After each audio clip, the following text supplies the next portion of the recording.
Hello and welcome to today's video. Today I thought it would be very fun and educational and interesting to interview my fiance.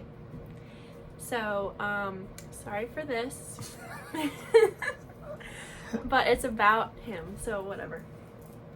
So I'm just gonna ask him some questions, questions that I feel like I know the answers to. I just would like, sorry, that's our cat. Questions that I feel like I already know the answers to. I just kind of want to like spread awareness and like help other people out and just kind of do an interview type thing for that.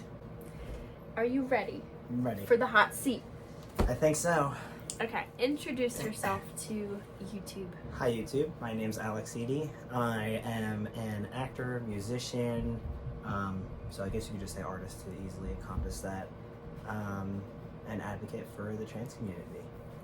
What are your pronouns? My pronouns are he, him, his.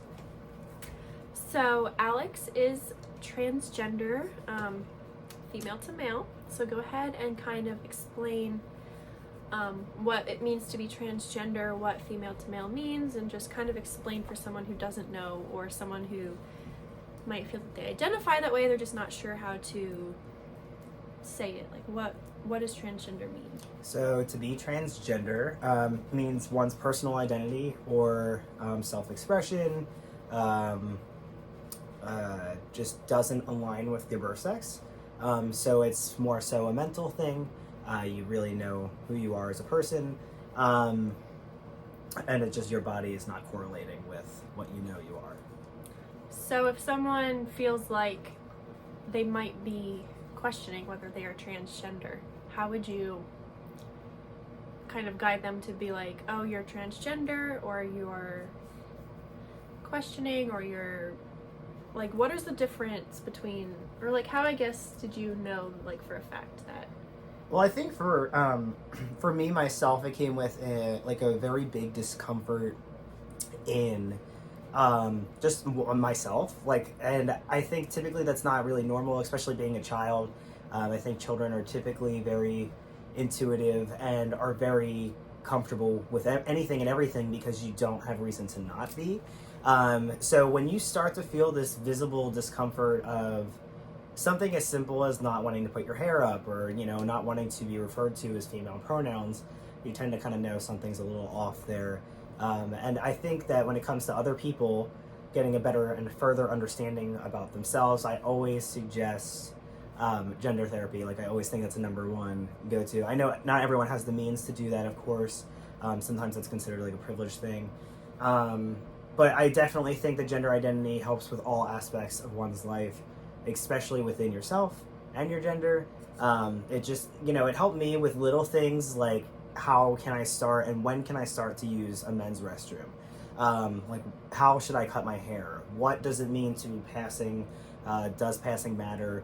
It really just taught me more about myself as a person, as an individual growing up, but then also later on as a trans individual growing up. And I think that also moving back to what you mentioned about the female to male concept, because I forgot to touch base on that on the last question. Female to male just means that, it basically takes this terminology, which is kind of often, like, we're trying to stray away from that now.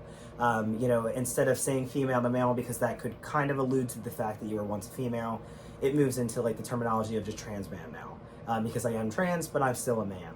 So there's a difference in that, but I don't personally take offense to female to male. I think a female to male more along the lines of, biological female birth, your birth sex was of a female, now you are just a male, and that's how I perceive it, but every trans person is different, so for some, it's going to be not offensive, for some, they could find it offensive, but that's what that means, basically. So why do people get confused between gender identity and sexual orientation, and what is the difference between sex and gender? So I think a lot of people get confused between, it was gender identity and sexual orientation, is that you said? Yeah. I think a lot of people, get confused and blur those lines because of the lack of knowledge that we have on the topic as a whole. They are very different things. So me identifying as a trans man, I could still like men because that's completely different. I don't. I'm straight. I'm a heterosexual, but you know, just because I'm trans doesn't mean I can't like men now. You know, so who I like and who I'm attracted to is completely different from who I am as a person. And that goes across the board for even cis individuals. I mean, you know, you could like the same sex, you could like the opposite sex, you could not like anybody, and that's totally fine. But either which way, I think that's why we kind of blur these lines, is because it's like a lot of people look at it in the sense of, how can you like men when you just tried to, you know, convert yourself to one of them or transition into one of them? And, you know, the one transitions for themselves, not for anybody else. It's really for your own comfort, your own means to move forward, and how you perceive yourself. So if I also happen to like the same sex, that's okay. Those are two entirely different ballparks. I can't remember the second part of that. What is the difference between gender and sex? Oh, so what's gender and what's sex? I would say the difference between gender and sex is really just, you know... Or gender identity. Right. I've always very much believed in gender being a social construct. I still do. I do not really believe in something as...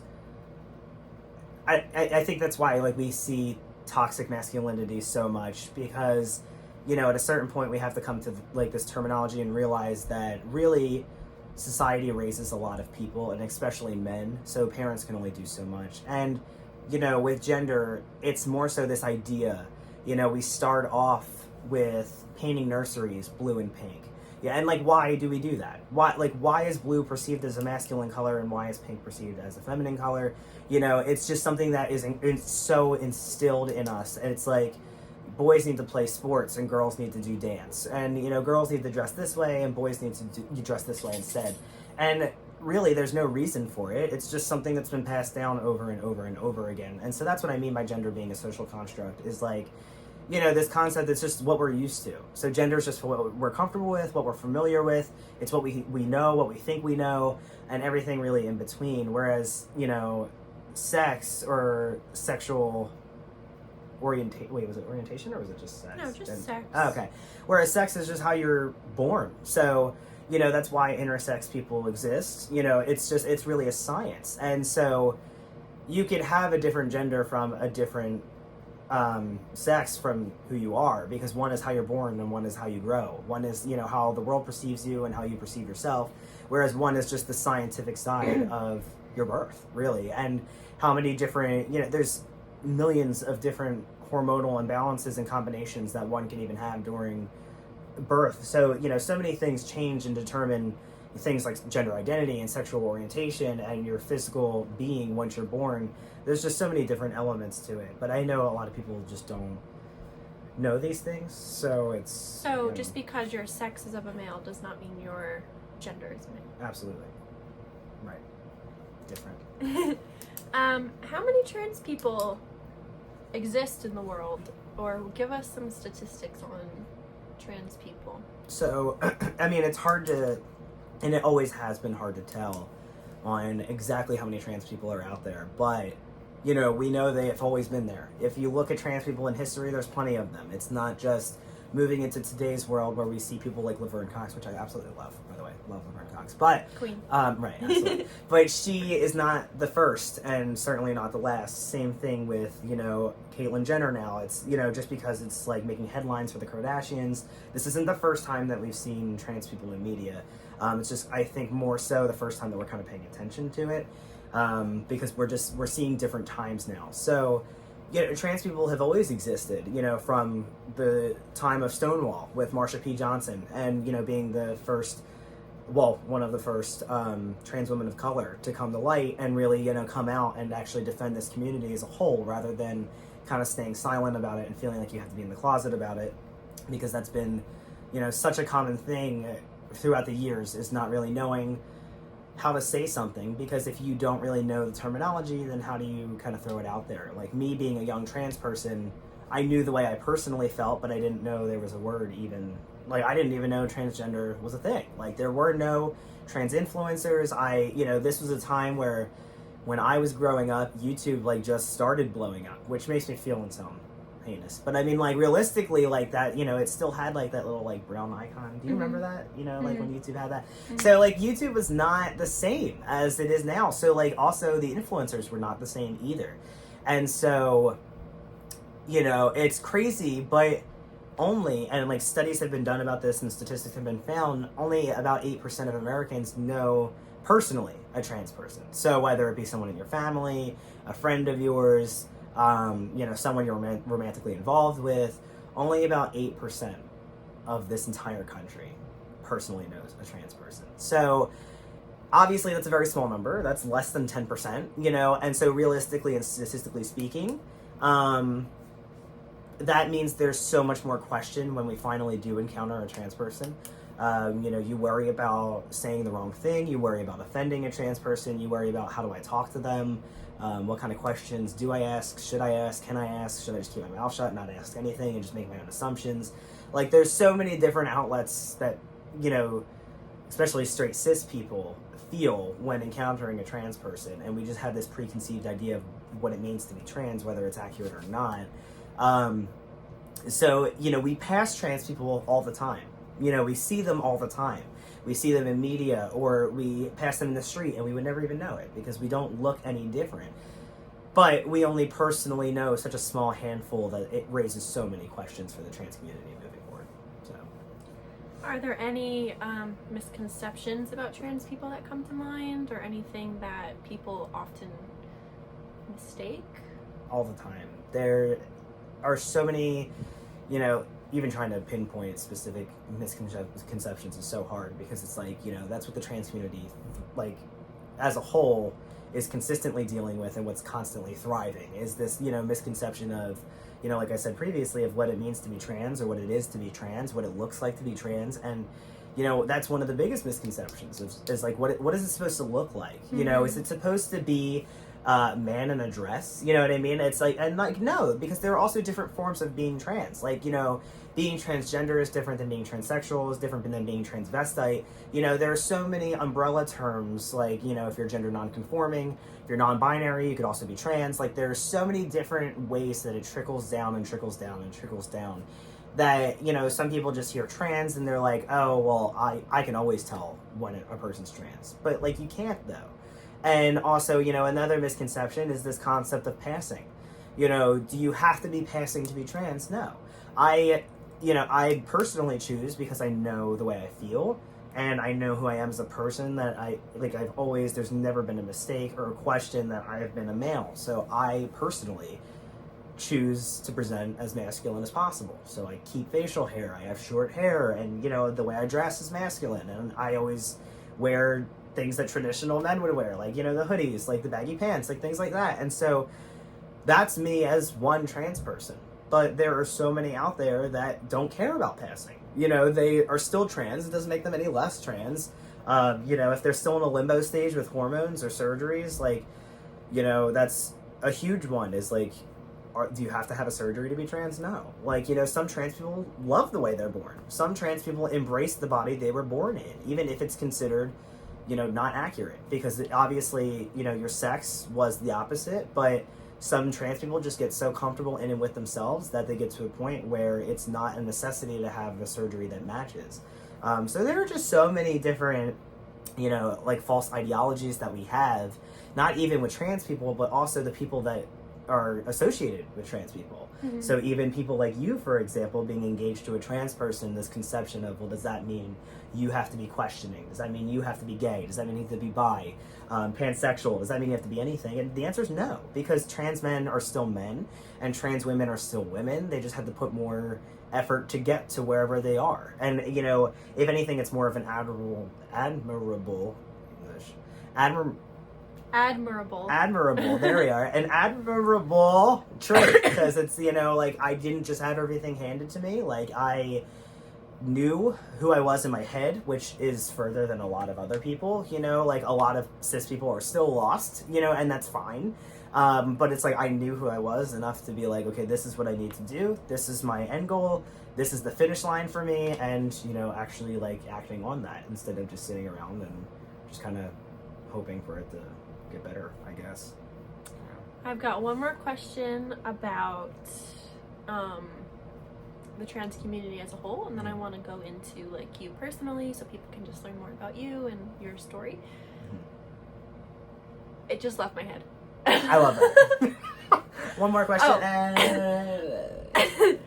if someone encounters a trans person or, you know, finds out that someone that they know is trans or whatever, how should they address it, not address it? What is it okay? What's okay to ask? What's okay not to ask? And this will be technically really for you, because not every trans person is going to feel the same way, but just if you can kind of generalize what you think most trans people are okay speaking about, what most trans people don't really want, you know, what's right. If like someone has no idea, not, what would you say? And I mean, you kind of already touched base on it. It does vary trans person to trans person to trans person. And, you know, because we're all individual people. And so what I'm okay with is not the same as what you're okay with, is not the same as what, you know, I'm not saying you're trans, obviously, but I mean, like, you know, what I'm trying to say is really it's the same for trans people or cis people. Every person is going to be so different on what they're okay with. And so really what I advise people do if and when encountering a trans person is just ask. You know, I think we're in this kind of culture where communication is so, like, it's not favored, it's not talked about enough, it's not, like, I don't know why, like, we have this, like, such this negative impression on just asking. Like, if you're not sure, ask. And I mean, like, what should you ask? Not about what is, like, in a trans person. Not, like, we're not going here. I mean, as in, ask what a trans person is comfortable with. Maybe ask their pronouns, ask what are you comfortable with me asking you. Exactly. What are you comfortable sharing? Do things to actually make a trans person feel comfortable and safe around you. Because when a trans person does feel comfortable and safe, they will come to you and probably tell you everything without you even having to ask. Yeah, I was going to say, maybe really don't, if you don't feel the need to say anything, then right. Because at the end of the day, trans people are literally just people. Like, I'm just like anybody else. Like, I'm no different. Like, I still watch TV and movies. You know, I like a lot of food. You know what I mean? Like, I don't, you know, you can ask me that stuff too. Like, that's appropriate. But, you know, it really just comes treat down them to like a normal person. Right, yeah, it really comes down to, like, just knowing that I'm a human being. And it's like, I'm no different. I'm not gonna, like, be on some murderous rampage because I'm trans. Like, I don't know where, like, some of these falsehoods come about the trans community, but if you're never sure, just ask. And I don't mean that in the sense of asking about what's in our pants, please stop. It's, you know, there's a difference between appropriate questions and not appropriate questions, and I personally, as a trans person, never have an issue answering appropriate questions. I would rather people ask me questions because they're curious, not because they're being, you know, rude or, you know, very, like, nosy, but I would rather honestly give you an answer from an actual source of being trans than have you just not ask me because you're afraid, assume, and then take that misinformation and spread it. Because that happens a lot in and with the trans community, is like people will be afraid to ask these questions because they don't want to offend, and then they'll take whatever information they think they have and run with it. And, like, that's so detrimental and not in a good way. That is very harmful to trans people, very harmful to the community as a whole. And that's why I personally said I would love to answer any questions that people have, but in an appropriate sense. And if you're ever not sure, just ask a trans person. Just communicate with them. You know, just be like, hey, I'm really, like, ignorant to the topic. I would love to know whatever you're comfortable with. And that's it. You know, just, like, make that communication very prevalent by asking what they're comfortable with and what they're comfortable sharing, because a trans person can easily be like, I'm not telling you anything, I don't want to talk about it, I am who I am, and it's just, you know, it's that. Some trans people are even, like, basically not in the closet, but, like, not really accepting or associating with their trans identity. You know, I know plenty of trans men that also won't, you know, they'll tell people that they're trans and, like, that's the extent of it, or even some people that are trans and will tell people they're cis because they just don't feel comfortable sharing their trans identity with the world, which is also valid and fair. You know, trans people are not meant to be put on display in a museum. Like, we're still human beings, and it just depends on the person's comfort. So I think it's extremely valid when trans people are closeted and they don't want to talk about it. I personally choose to be visible for anyone who can't be and won't be. But that's just me. It's a personal choice. So I just think that it really comes down to finding out what that specific trans person is comfortable with. Yeah, so you would say to know one trans person is not to know all Absolutely. trans people. Right. Taking that with you. Okay, so that ends our segment on kind of the education of the community and just some questions I felt like people might have who weren't aware. I feel like I've learned most of this stuff already through you and Mm-hmm. you know, stuff like that. But I Right. just wanted to kind of open the door for anyone who also wants to ask more questions. We'll be happy to do another video with specific questions. Mm-hmm. We're happy to go more in detail on things. So if you have any more questions, feel free to ask me or ask Alex, anything like that. So now I want to kind of get more on like you and your specifics. So how old were you when you, I don't even know how to phrase this, when you thought maybe you, phrase it for me, Like we're different or something was... when you just felt like maybe I'm not in the right body, maybe Right. maybe something's a little off. Right. How old were you when it all kind of started? I was 7 years old when it started, and it's not, you know, that I knew I was different in a bad way, because as a kid you don't know enough really to be, you know, thinking of what's right and what's wrong and why. But I definitely knew I was different from everybody around me, because, you know, everyone around me was so comfortable with themselves, and everyone around me, like, you know, all the girls my age were, you know, always loving the idea and the concept of, you know, when it's time to wear makeup and when it's time to start dating guys and, you know, all these things that made me actually, like, physically sick. Like, you know, the idea of wearing nice clothes, like, for formal events, like weddings when I was a kid, or, you know, like, school dances, like, you know, I knew I never wanted to be in a dress. I didn't want to be in heels. I didn't want to wear makeup. I didn't, you know, I knew that I wasn't gay. Being a young girl, but also being attracted to girls. And a lot of people would ask me about that. They're like, well, if you're a girl and you like girls, then aren't you gay? And like, I knew enough to be like, no, I'm not gay. Like, it's like socially acceptable and right for me to like girls, and I didn't know why. So it was like, you know, I would tell everyone that I like preferred male pronouns. I gave people a different name of Mark at the time, which my name's not Mark, but I just told people to call me that at the time. So, you know, like, I knew there was something different because all the females around me that were my age were also comfortable and in with themselves and the way they were growing up, and then what was coming next for them. And then I just kind of felt stuck in one spot, and I was definitely not comfortable or happy with anything. So you were 7 when you kind of noticed a change, or noticed, you know, maybe there was something you wanted to change or whatever. Right. How old were you when you were able to kind of act on that or do what you felt like you wanted to do for yourself? So, you know, being 7 when that first started, and we kind of touched base on it earlier about how this is like a completely different time to be alive. So you don't have, you know, the trans YouTubers, you don't have trans influencers, you don't have really anybody. Even, you know, being trans in media wasn't a big thing when I was growing up in the mid to late 90s, because, you know, at this time, you're still seeing trans people being poorly misrepresented on, like, television and film. It's still all about, like, you know, you think about, like, jokes with, and, you know, we were kind of just talking about this the other night with, like, film being, like, you know, like Medea and, or what's the Adam Sandler one? Jack and Jill. Jack and Jill, right. And there's, you know, a lot of these, like, misportrayals on, you know, gender bending and trans people, and, you know, a lot of jokes about a woman, she drops her pants and she has a penis, or vice versa.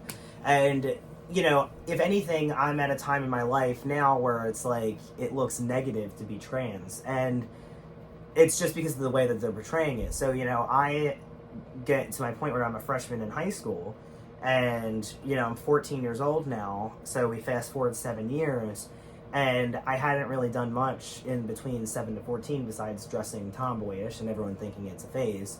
So now I'm 14, I'm in high school, YouTube starts blowing up, and I don't know any trans influencers or know any trans person, but, you know, somehow I stumble onto the definition of being transgender. And I literally think that I was just Googling that night, like, why do I feel like a boy? You know what I mean? It was something very overall generic, and that was just one of the things that came up. And, like, I'm so glad that I did that then, because that's what gave me the confidence to be like, okay, like, if there's a name for this, A, I'm normal. B, this is just something that happened, not something that happened to me. And C, there's, you know, light at the end of the tunnel. Like, I can, you know, I now know this has a label to it, and I can actually embrace that label and figure out how to live with that label, rather than just kind of trying to figure it out blindly for the rest of my life. And so that's when, you know, when I had this word and this term to put to it, and a face to a name, I guess, per se, I was able to do things like bring it to my friends and be like, hey, Like, I need you to refer to me as male pronouns. I need you to call me Alex and Lex instead of, whatever other feminine version was out there at the time. I was like, I was at this point where I was still, like, in the closet with family, but, I didn't want to be, so I was dropping hints to them, and I was seeing how they kind of felt about it to feel out where and when I could actually come out, to the point where eventually it all did come out, and then I was able to tell my mom, and, we were able to get into gender therapy right away. And so from, 14 onward is when it just kind of started going up from there. So, when did you make any legal changes that you felt were necessary? When did you start having surgery? When did that stuff start for you? So, legal changes and, well, I'll start with legal changes actually first. So, legal changes didn't end up happening for me until 2014. So, that would have been my senior year of high school, because I was a freshman in 2010. And, well, 2009 to 2010, whatever you want to say, either way. But legal changes happened for me later because I was in Jersey at the time, which we are back in Jersey now, but I was in Jersey growing up throughout, like, elementary, middle, and high school, and the way that Jersey does it, or at least when I was in the process of getting my name and gender change done, was that you had to put the information in a newspaper. Like, you had to basically publicize your legal name and gender change. It was very odd, but you had to give people a chance on if they wanted to object or not. And at the time, I was kind of worried about doing that too, because my biological father would never have approved, and he wasn't in the picture, but I didn't want him finding out. But we ended up actually moving to Florida for my senior year of high school. So I, started the process after my senior year of high school in Florida, and they didn't call for any of that. Like, they didn't care about if you put it in the paper. You just had to kind of, like, fill out the paperwork for it yourself and then show up and appear in court and give the judge the reason why you were doing it. So, that didn't come until, like, I was ready to be out of school, like a public school system, and, like, dealing with it. And the same thing with surgery, really, because surgery came when, basically, I could afford it, because surgeries are very expensive, and insurance does not cover anything trans-related right now, so... or at the time, I will say, actually, there were some surgeons that were covered on insurance, but, like, not good surgeons.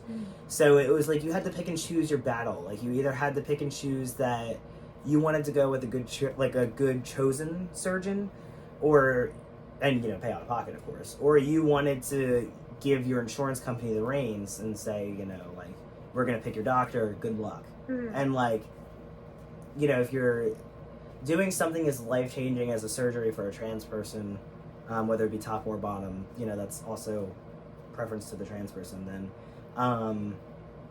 like, you want it done right. You don't want to have to do that over again. You don't want that to be botched. You don't want anything negative towards it. Like, you've been waiting for that your entire life. So,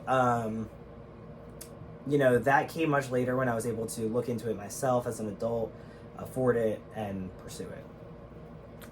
So that's kind of where we're at now. Legal gender change, name change. There's been a surgery that he's undergone. Mm-hmm. So where do you feel like you have to go now? Like, moving forward. Moving forward, what's to come in your journey, if anything? Right. relating to being trans. I think that, next steps for me really include, personally, a hysterectomy. I do want that for myself, because obviously, well, I guess not obviously, because some trans people do carry their own kids. But I mean, for me, it's obvious if you know you. Right, like, it's right. Obvious it's obvious for me personally, because I am very adamant about not carrying kids. I want kids in the worst way, but not enough to physically bear them. So, and that is very different for the trans person. Some trans men are out there really bearing their own kids, and, like, honestly, all the power in the world. Like, that's phenomenal. I love that for you. I just know myself, and that I just can't. But for me, that being said, and that being obvious for me, is that, a hysterectomy is really important for me. Being on testosterone for longer periods of time while still having everything biologically inside of you can become dangerous at a later point in your life. Not necessarily right off the bat, and it's not necessarily destined to happen, like, just because you have a uterus still or anything like that. But there is the slim possibility of all of a sudden testosterone catches up to you and somehow creates some kind of negative impact inside. So, you know, I kind of want to nip that in the butt when I can and just kind of get that out of there, because I know I'm not going to need it, and I know I just don't want it. So I think, you know, that's kind of where I'm at right now. That's probably it, given all legal name and gender stuff is done. And, you know, I've had one surgery already that I'm very confident in and confident with, and testosterone has done so many wonders. So, you know, I think that's like the last thing I want to do with this. Cool. Thanks for answering all my questions and for educating. My fave. Always. Yeah, and right. yeah, so anyone who, like I said, would like to ask more questions or is just curious about specific things, we'll either answer in the comments, or you can ask Alex. I'll tag his pages, or we can make a whole other Separate video. going more in depth and talking about different topics. But yeah, I think that's my questions for the day. So thank you guys so much for watching. If you enjoyed, please give it a like and subscribe. I don't know where these things are. Yeah, they'll be somewhere. I'm probably not going to put them on the screen. That's fine. That's whatever. And we will hopefully be back making more wedding related videos and doing stuff like that.